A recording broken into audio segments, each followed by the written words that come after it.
If you've been keeping an eye on the electric vehicle market, you've probably noticed something kind of wild happening. Prices aren't just dropping anymore, they're absolutely plummeting. What used to be a steady march towards affordability has turned into an all-out price war. So today, we're going to break down what's happening, why it's happening, and, most importantly, what it means for you and your wallet. Let's get right into it. Let's just start with a number that tells the whole story. Negative $9,800. No, that is not a typo. That's the biggest price cut Hyundai just announced for its Ioniq 5 electric SUV.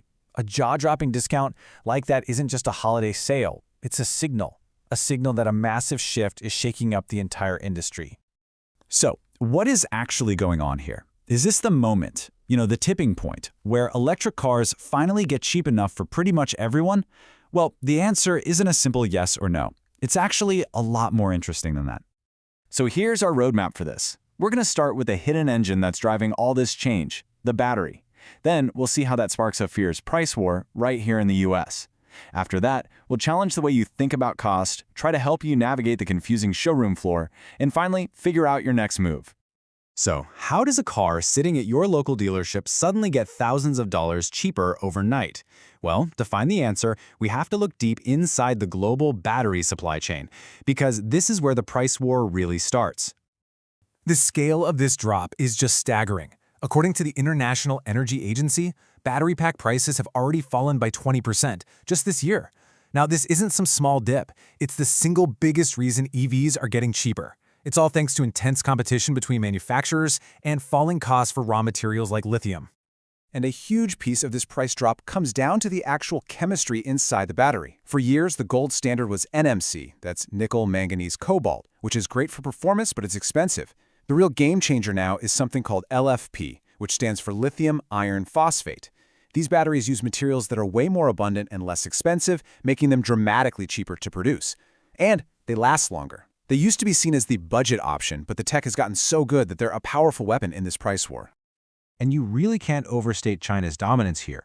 In 2024, a mind-boggling 80% of all global battery cells came from China. So, when the world's biggest producer aggressively pushes down costs with tech like LFP, the shockwaves are felt in every single car market on the planet. That's right, those global shockwaves are what force everyone's hand, from automakers in Detroit to Seoul to Silicon Valley. It means they have to get aggressive, and they have to do it fast. Just look at the two main strategies in this fight, perfectly shown by Tesla and Hyundai. On one hand, you have Tesla. Their approach? Lower the entry price by stripping out features, creating base models with a smaller battery or cloth seats instead of leather. On the other hand, you have Hyundai, and they're going for brute force. They are just throwing huge cash rebates on the hood to slash the price you actually pay at the dealership. And here's the bottom line. The whole competitive landscape has been completely redrawn. A year ago, an Ioniq 5 could easily cost you more than a similar Model Y. Today, thanks to Hyundai's big moves, their base model is now over $3,000 cheaper. For anyone cross-shopping these two, that is a massive, game-changing shift. All this talk about sticker price is exciting for sure, but it's really only half the story. To truly understand the value of an EV in this new world, we have to look way beyond that initial number. We need to think about the total cost over the entire life of the car. And that brings us to a super important concept, total cost of ownership, or TCO. So forget the sticker price for just a second. TCO is the real number. It's this big calculation that includes everything: fuel, or in this case electricity, plus maintenance, insurance, and even how much value the car loses over time. It's the true measure of what that car will actually cost you. And this is where it gets really interesting. An analysis by the firm Vinsrick dug into the TCO numbers and found something remarkable.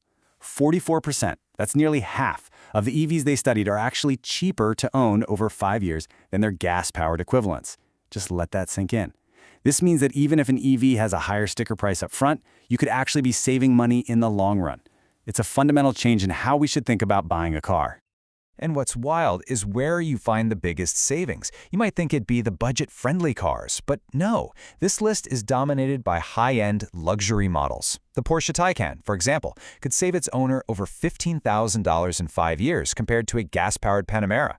Number 2, the Mercedes EQS saves you almost 13 grand. This is the ultimate proof that a high sticker price doesn't always mean a high long-term cost. Okay, so the market is on fire. Prices are falling, and the long-term value looks really solid. But what's it actually like to walk into a showroom or, browse online for an EV right now? Well, you'll find more choice than ever before, which unfortunately also means more confusion. The good news, of course, is that the price of entry is dropping fast. We're seeing more affordable options than ever. The Nissan Leaf starts under $30,000, and cars like the Chevy Equinox EV and the Hyundai Kona Electric are now firmly in the mid-30s. This really does open the door to EV ownership for a whole new group of people. But here's the catch. While the prices are getting simpler, the product lineups are getting way more complicated.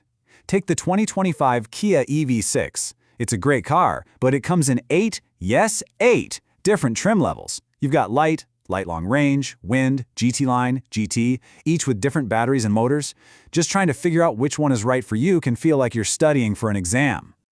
And this isn't just me saying this, real people are feeling it. As one Reddit user put it, a bloated lineup like this only confuses the buyer and causes analysis paralysis. And that's exactly what it is, that feeling of being so overwhelmed with options that you just can't make a decision at all. And Kia is not alone here. This trend is spreading. The brand new Cadillac Optiq officially has 2 trim levels, luxury and sport. Sounds simple enough, right? Wrong. Hidden inside those 2 names are 4 totally distinct configurations, each with different features and prices. It's just another layer of complexity for buyers to try and figure out. Okay, so we've gone from the global battery supply chain all the way down to the confusing options at the dealership. Let's bring it all together and focus on the most important question. What does all of this mean for you? Here are the 3 big things to take away. First, this price war is very real and it's being driven by cheaper batteries and fierce competition.